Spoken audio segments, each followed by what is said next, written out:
Give me your Jeep. My son deserves it. That's what she actually said while she was slapping some phony emergency sticker across my windshield like she owned the glass.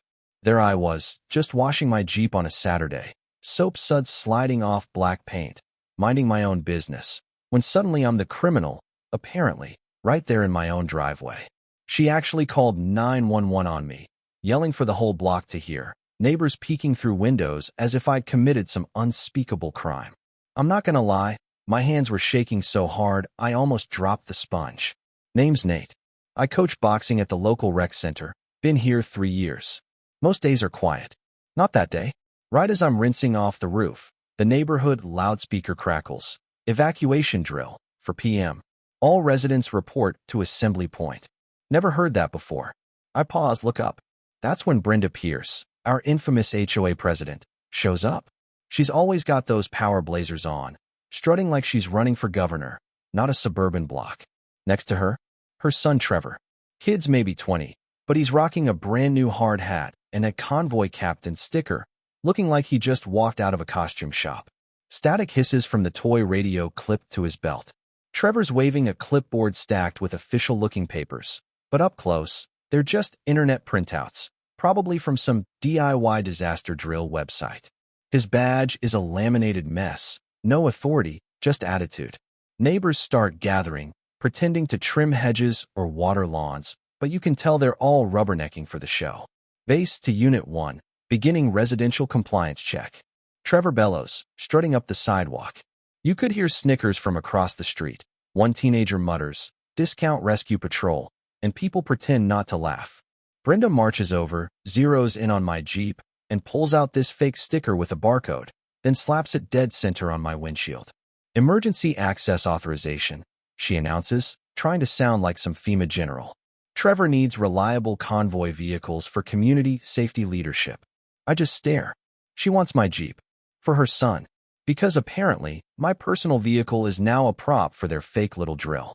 I peel the sticker off, sticky residue clinging to the glass, and tell her, "Ma'am, this is my property.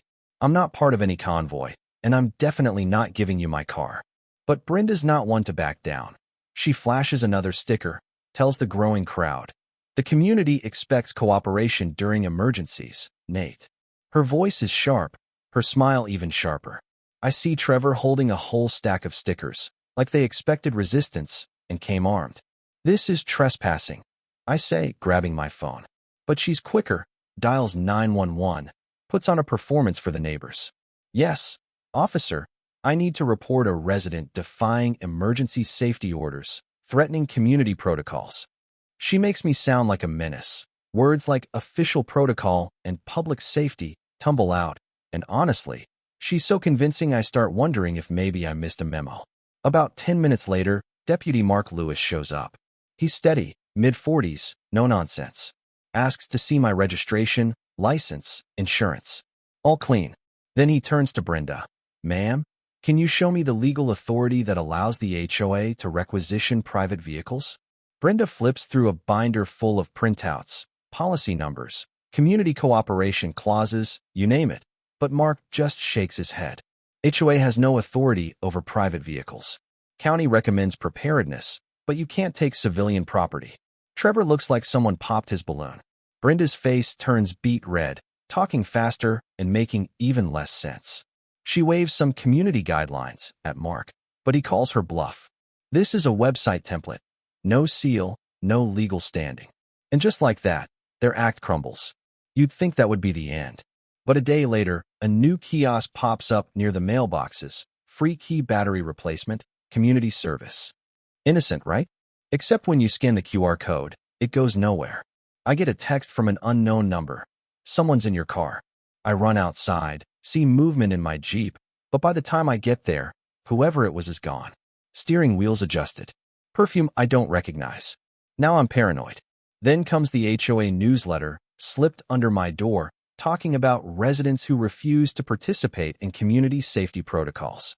No names, but the shade is unmistakable. There's even a sidebar about vehicle standards for emergency response, describing how certain cars are better for leadership roles, meaning mine. Pretty soon, neighbors stop making eye contact. The key battery kiosk becomes a rumor mill, people lining up and whispering. I start noticing patterns, same faces at the kiosk, huddling, passing envelopes, pausing conversation when I walk by. I grab coffee at the local shop, overhear two women. He refused to help during the drill. What if people needed rescue? Their tone says it all. I try to explain, there are two sides to every story, but they're already out the door, glancing back like I'm the villain. I call Deputy Lewis. Document everything, he says. This stuff can escalate. Boy, was he right. Days later, HOA violations start piling up, improper vehicle positioning, failure to register for emergency preparedness, undermining community cooperation. All bogus. I get 5 parking tickets in 3 days. The so-called parking officer is a stranger in a fake-looking uniform, badge stitched on, no county logo. Then, a mandatory safety inspection is scheduled for my house. Saturday, 8 a.m., first on the list. Brenda and a crew show up, clipboards, measuring tapes, Trevor still in his hard hat. Routine compliance check, Nate. We're updating standards. I refuse them entry. You have no legal authority to inspect my property. Brenda threatens more violations. I start recording, phone in hand. That rattles them. Recording is not permitted, Brenda insists. Actually, it's my property, and I'll record what I want.